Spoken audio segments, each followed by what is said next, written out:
tudo bem?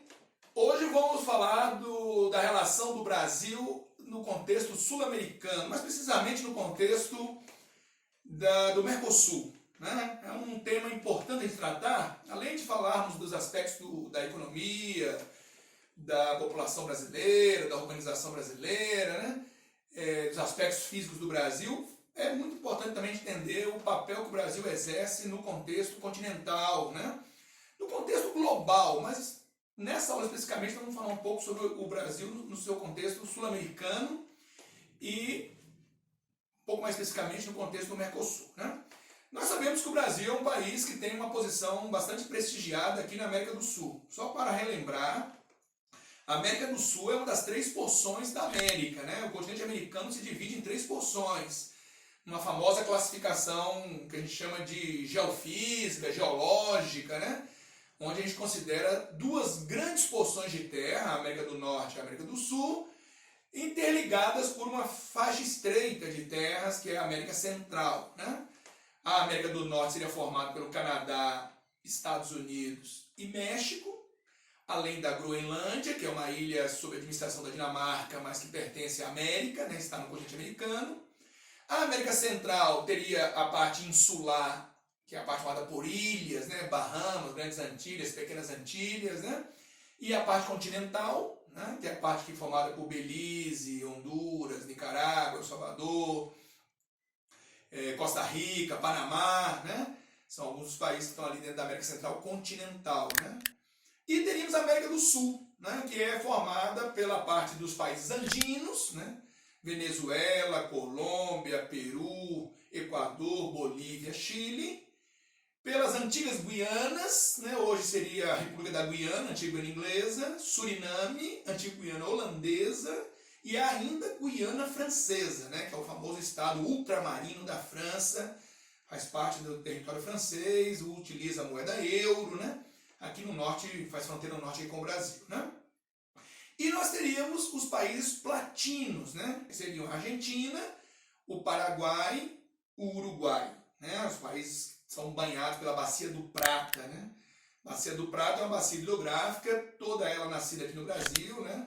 Dos rios Paraguai, que é o rio que corta ali o Pantanal Mato Grossense, o rio Paraná, que é um rio que faz a divisão entre Sudeste e Centro-Oeste, Sul e Centro-Oeste, né? Da junção de 2 rios, o Paranaíba e o Grande, o rio Paraná, que é o rio de maior aproveitamento hidrelétrico no Brasil, né?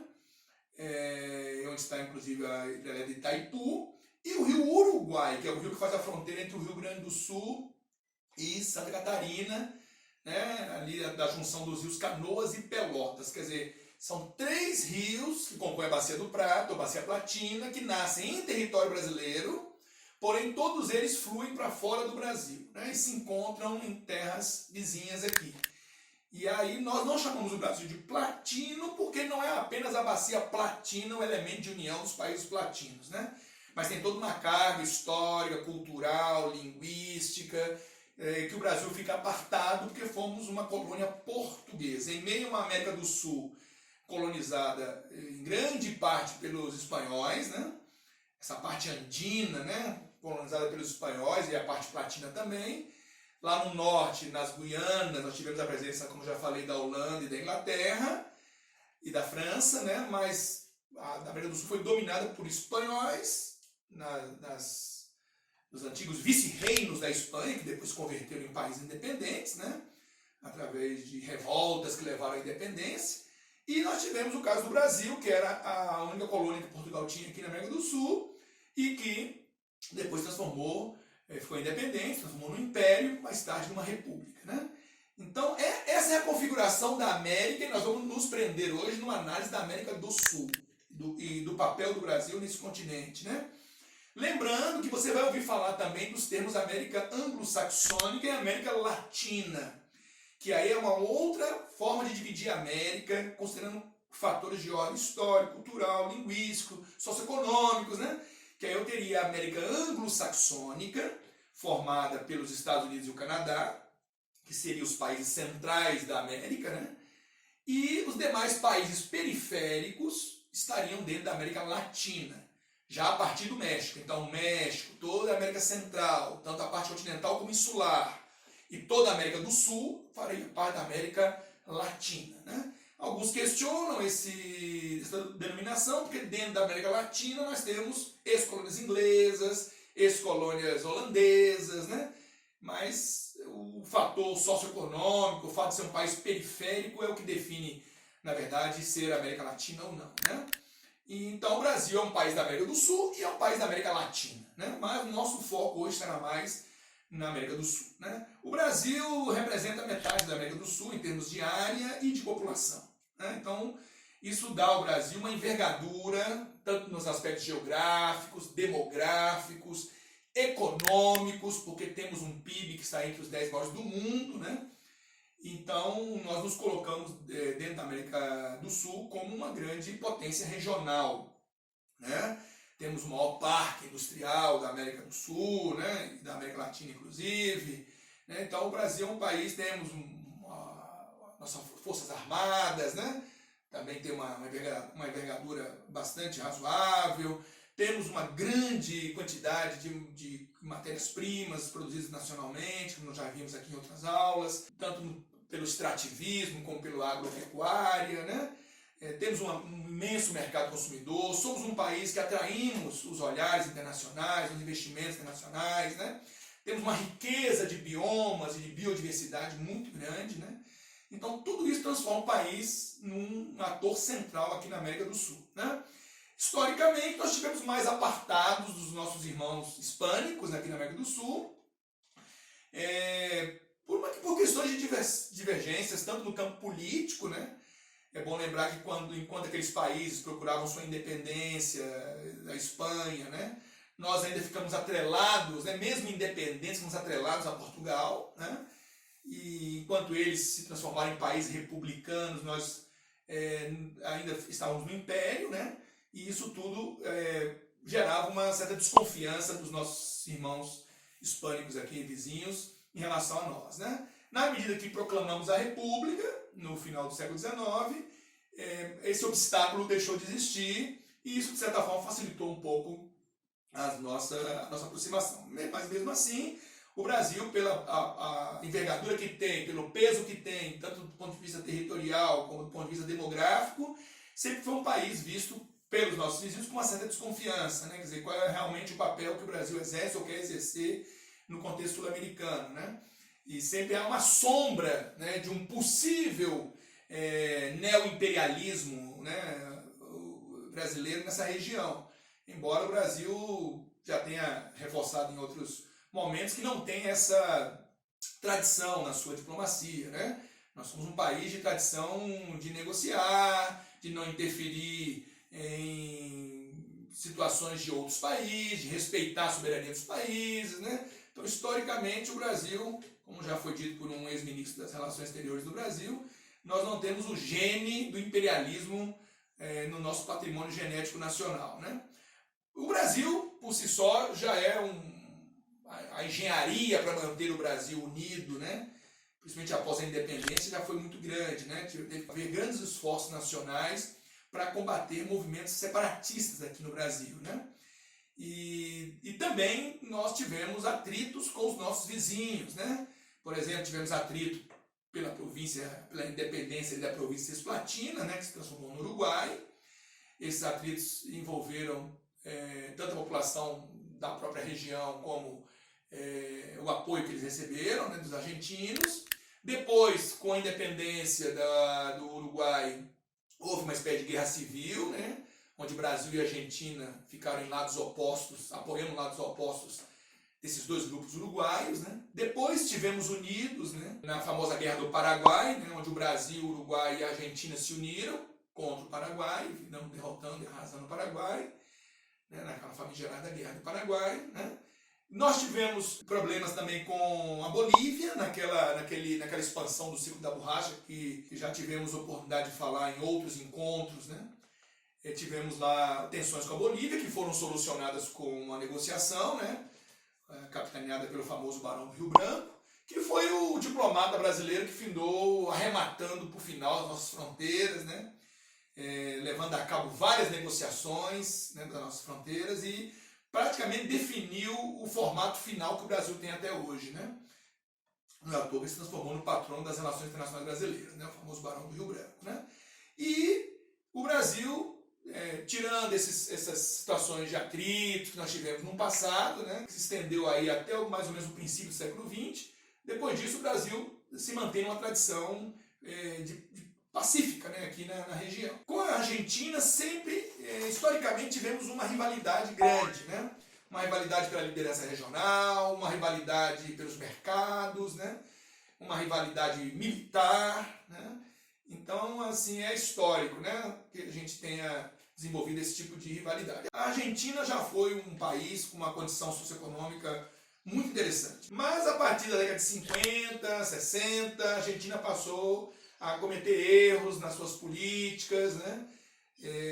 Governado por governos populistas, né? E aos poucos ela foi perdendo competitividade em vários setores, né? Ela sempre foi muito forte no setor agropecuário, calçados, têxteis, né? Em alguns ramos da indústria, extração mineral, né? E à medida que o mundo progrediu e avançou em suas relações de produção, se tornou cada vez mais tecnicamente aparelhado, os argentinos não conseguiram acompanhar esse salto que o mundo deu, principalmente a partir dos anos 70, e aí passou a acumular atrasos e perdas competitivas, e outros atores internacionais apareceram, né, oferecendo produtos similares aos argentinos, quebrando, né, de certa forma, esse domínio que eles tinham nos mercados, e aí a Argentina entra numa situação de progressiva decadência, tanto do ponto de vista econômico como do ponto de vista social, né? Foi dominada por uma ditadura nos anos 70, né, uma trina de generais, né, entre eles o famoso Rafael Videla, né, governaram a Argentina e chegaram a se envolver no início dos anos 80 numa guerra das Malvinas, a famosa Guerra das Malvinas, em 82, onde eles reivindicaram o domínio sobre as Ilhas Falklands, como chamam os ingleses, né, que estavam sob domínio do Reino Unido. E a Argentina fez um retrospecto histórico de que no passado essas ilhas era de domínio espanhol, e aí ela fez uma trilha que justificava a reivindicação das ilhas. Na verdade, era uma tentativa deles, dos militares, de unir o país em torno de algo comum e grandioso e nacional, né? E de certa forma tirar o foco da crise que o país estava mergulhado, a crise da era militar, tanto econômica como social, né? Além da própria repressão, né? E dos movimentos contrários a toda a repressão política, né? E aí eles entraram numa aventura militar, acreditando que talvez os ingleses iam fazer pouco caso desse pequeno arquipélago do Atlântico Sul. Porém, nessa época, Margaret Thatcher era a primeira-ministra da Inglaterra, a dama de ferro, né? Na época lá ele enfrentava uma impopularidade grande por conta das medidas neoliberais que estava adotando, né? De abertura de mercado, de privatizações, né? De desregulamentação da economia, os sindicatos, a sociedade estava perdendo ajudas sociais que o Estado dava, então ela estava vivendo um momento, em termos de popularidade, bastante crítico, e a guerra apareceu para ela também como uma válvula de escape para tudo isso, né? Onde os ingleses também se uniram em torno, né, dos seus sentimentos nacionais, patriotas, né? E aí ela se empenhou bastante em que a Inglaterra triunfasse nessa guerra, e os ingleses humilharam os argentinos, né? Essa é a verdade. O Brasil aí, que sempre alimentou uma rivalidade grande com os argentinos, criou uma ponte que vai ser o primeiro passo para o futuro Mercosul, né? Essa ponte foi estabelecida pelo apoio que o governo do general João Batista Oliveira Figueiredo, nosso último militar a comandar o país, né? Ele chegou ao poder no final dos anos 70, e foi ele que fez a transição lá para o José Sarney, que foi o primeiro governo civil, né? E o Figueiredo apoiou a Argentina na sua reivindicação pelas Ilhas Malvinas ou Falklands, né? Estabeleceu esse primeiro contato positivo, vamos chamar assim.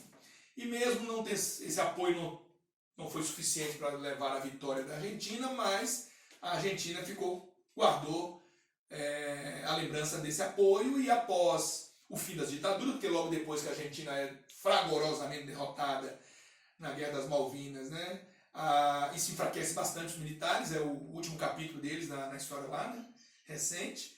E aí os militares vão deixar o poder, haverá uma transição para um primeiro governo civil, né, coincidindo também com o mesmo processo aqui no Brasil. Figueiredo também fez a transição para Tancredo, que não pôde assumir porque morre às vésperas, né, então assume o Sarney.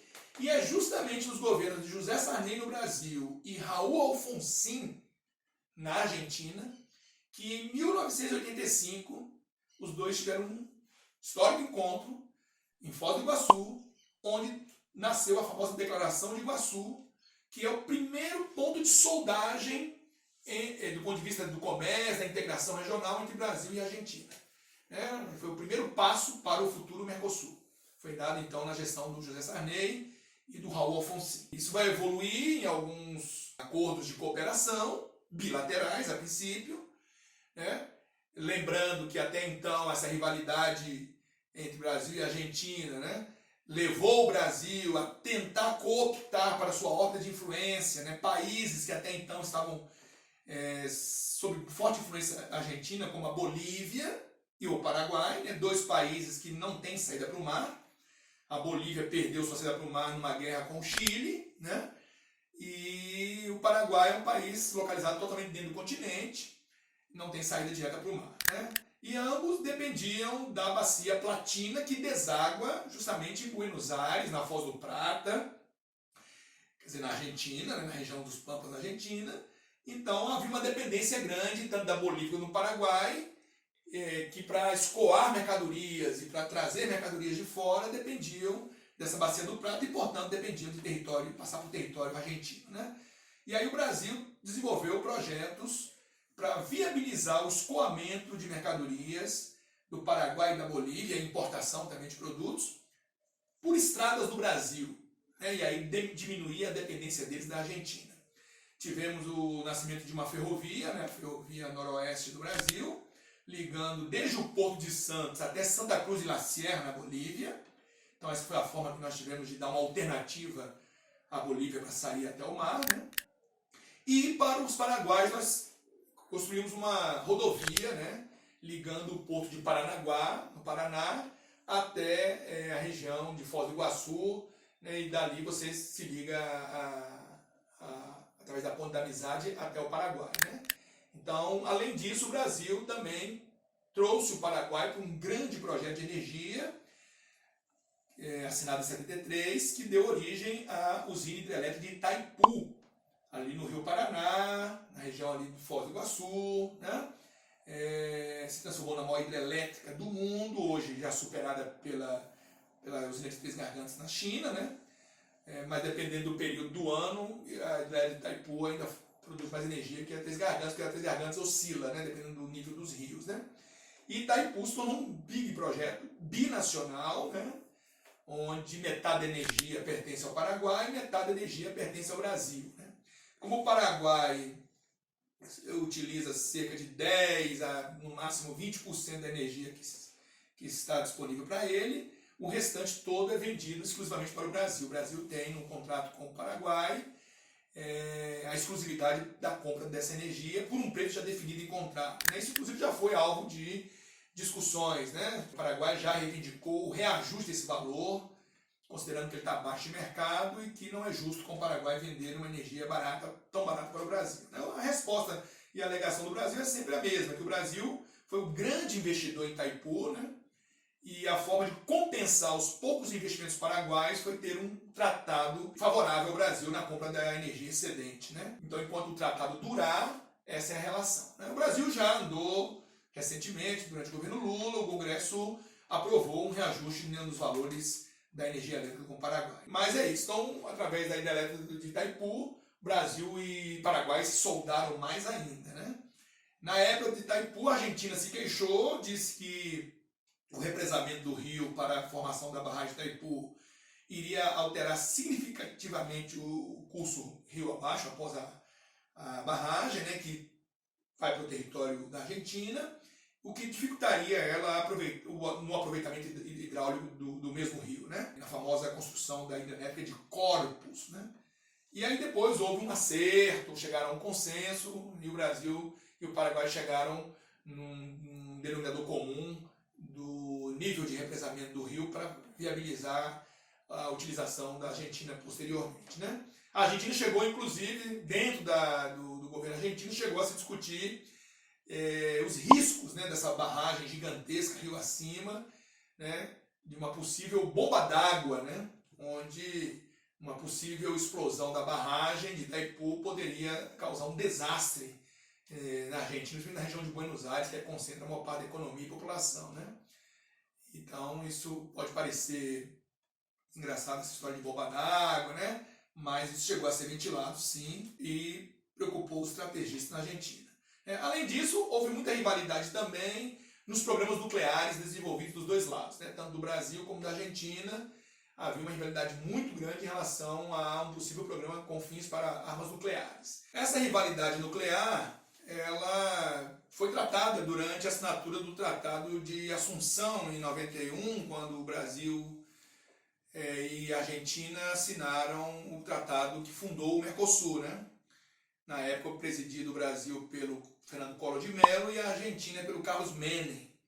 E dentro dos objetivos do Tratado de Assunção, além da integração comercial, né, regional, havia a previsão também de desenvolver programas nucleares com fins pacíficos, né? Então, a corrida pela bomba atômica, né, que ambos os países vinham fazendo, foi interrompida aí. Inclusive, durante o governo Collor, foi quando o Collor também visitou lá no Pará, na Serra do Cachimbo, né, o famoso poço que o Brasil tinha para teste nuclear, né, sepultando, simbolicamente jogando uma pá de cal, dizendo que estava sepultando o programa nuclear para fins de armas atômicas, né, que nós teríamos apenas para fins pacíficos.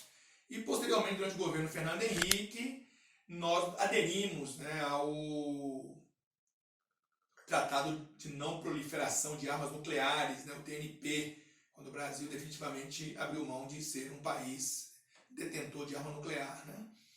Então, quer dizer, o princípio de todo esse debate esteve lá na assinatura do Tratado de Assunção em 91. O Paraguai e o Uruguai, que são atores menores nesse bloco, né, eles têm uma importância geográfica, né? Primeiro, eles fazem parte dos países que estão ali na Bacia Platina, né? Então, assim, é importante tê-los geograficamente, porque essa bacia atravessa esses 4 países, né? E ela é um elo de ligação dentro do Mercosul, é um elo estratégico, um elo logístico, né? Importante. Segundo, eles são países que, uma vez estando no Mercosul, não gera rivalidade entre Brasil e Argentina por querer influenciá-los, cada um mais do que o outro, né? Então é uma forma de acomodar também essas rivalidades entre Brasil e Argentina principalmente, né? Claro que são atores menores, há uma simetria dentro do Mercosul forte, né? Capitaneada pelo gigantismo do Brasil perante os outros, né?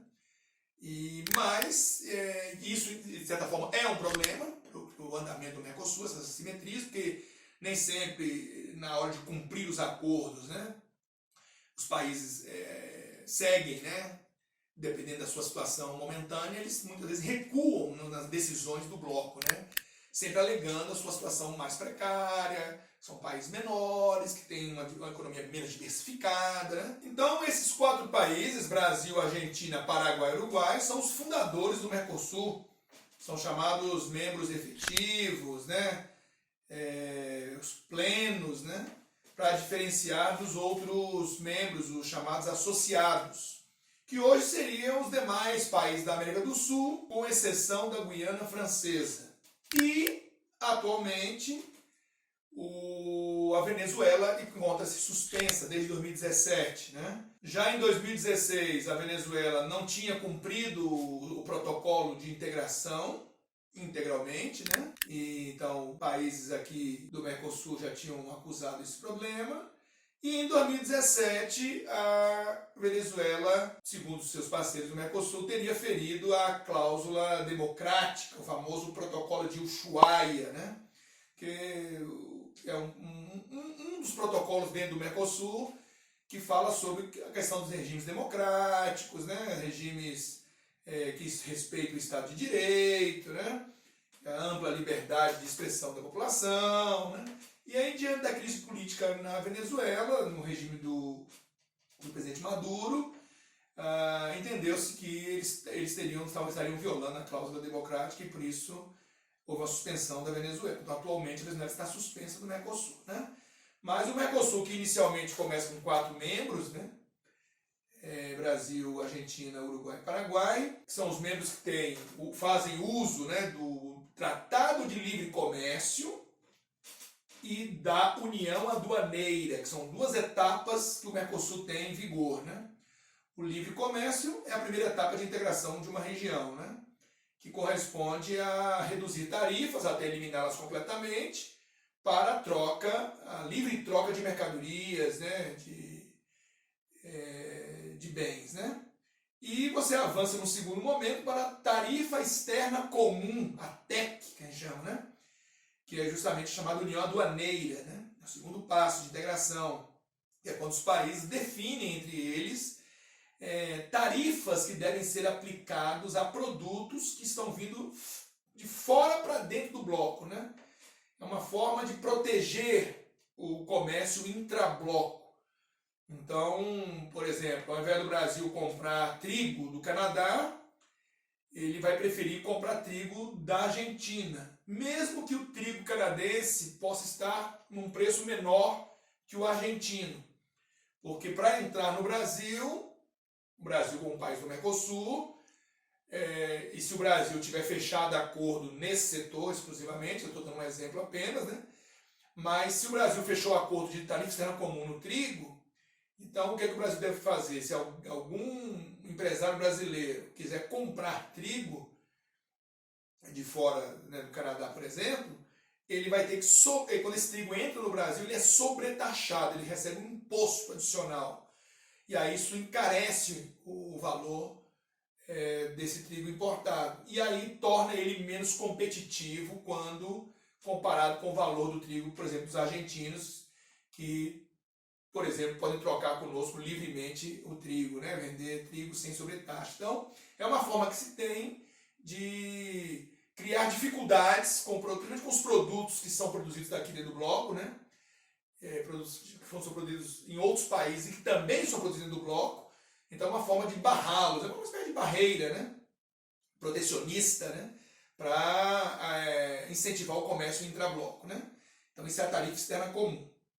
Obviamente que, no meu exemplo, o Brasil estaria pagando mais caro pelo trigo, né? Porque às vezes o trigo canadense originalmente é até mais barato que o argentino, né? Mas com a sobretaxa ficou mais caro, artificializaram o preço, né? E aí você fala, então o Brasil fica comprando um trigo mais caro da Argentina, então se o canadense não tivesse sobretaxa, o da Argentina seria mais caro, o canadense seria mais barato. Então o Brasil pagou mais caro, né? Sim, mas em compensação a Argentina também vai se comprometer, por exemplo, a sobretaxar café que vem do Vietnã. E aí ela prestigia a compra do café brasileiro, né? E nesse exemplo que eu estou dando agora, talvez o café do Vietnã fosse mais barato que o Brasil. Exemplo, né? Então são formas que os países têm de se protegerem e estimularem o comércio entre eles, né? Isso é a tarifa externa comum. Os membros plenos ou efetivos, né? Eles utilizam as 2 etapas do acordo, né? Livre comércio e união aduaneira, tarifa externa comum. Os membros associados, que é o caso do Chile, Peru, Equador, Bolívia, Colômbia, Venezuela, que atualmente está suspensa. A Venezuela já tinha se tornado em membro efetivo. Ela estava em processo de efetivação, né? Já era considerada membro efetivo, precisava só cumprir o resto do protocolo de adesão, que ela foi acusada de não cumprir plenamente, né? E aí ela foi suspensa. Mas ela já tinha sido aceita para ser membro efetivo, né? Do Mercosul, membro pleno, né? Só que atualmente está suspenso. E aí também teríamos o Suriname e a República da Guiana, né? Todos eles fariam parte do Mercosul como membros associados. A Venezuela não, era como efetiva já, né? Só que está suspensa.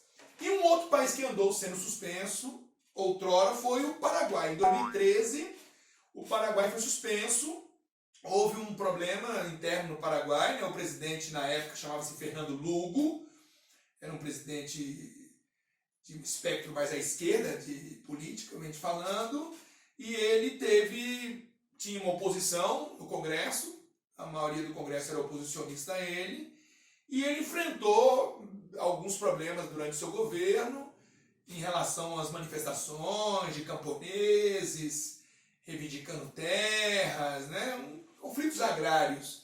E ele findou utilizando as Forças Armadas para botar ordem na casa e foi acusado pelo Congresso, né, de extrapolar, né, as suas prerrogativas, e findou que ele sofreu um processo de impeachment que foi julgado pela Suprema Corte deles, passou pelo Congresso, foi aprovado, quer dizer, seguiu os trâmites legais, porém foi numa velocidade muito grande. Em dias eles conseguiram aprovar todo esse processo e aí terminou que ele sofreu um impeachment, foi afastado, né? E aí os membros do Mercosul entenderam que ele não teve o amplo direito à defesa e invocaram a cláusula de Ushuaia, o protocolo de Ushuaia, né? Quer dizer, teria ferido a democracia, né? E aí, mais uma vez, por conta desse protocolo, suspenderam o Paraguai. Porque aí o presidente foi afastado, o vice assumiu, né? Então eles esperaram até a nova eleição, quando teve uma nova eleição no Paraguai, que aí foi eleito um sucessor para esse governo, que o Paraguai foi reintegrado. Foi inclusive durante esse afastamento do Paraguai que a adesão da Venezuela foi confirmada, né, por todos os parlamentos, porque faltava ainda o parlamento paraguaio, que estava resistindo, né, em aprovar a adesão da Venezuela como membro efetivo, e com a saída do Paraguai, os demais parlamentos já tinham aprovado, não havia mais por que esperar o Paraguai, porque ele estava suspenso, né? Então aproveitaram-se do momento que o Paraguai foi suspenso e não podia opinar, para decretar a entrada oficial da Venezuela no bloco, né? O Paraguai na época até criticou essa decisão, né, por causa da sua ausência, né, temporária, né? Mas isso aconteceu. Então, a Venezuela não é o primeiro membro do Mercosul a ser suspenso. Antes da Venezuela, o Paraguai já tinha sido suspenso, ok? Bom, aqui nós estamos fazendo basicamente uma introdução, né, essa questão do Brasil na América do Sul. No nosso próximo encontro a gente vai avançar mais nesse tema, ok? Valeu, foi bom estar com vocês, até a próxima. Deus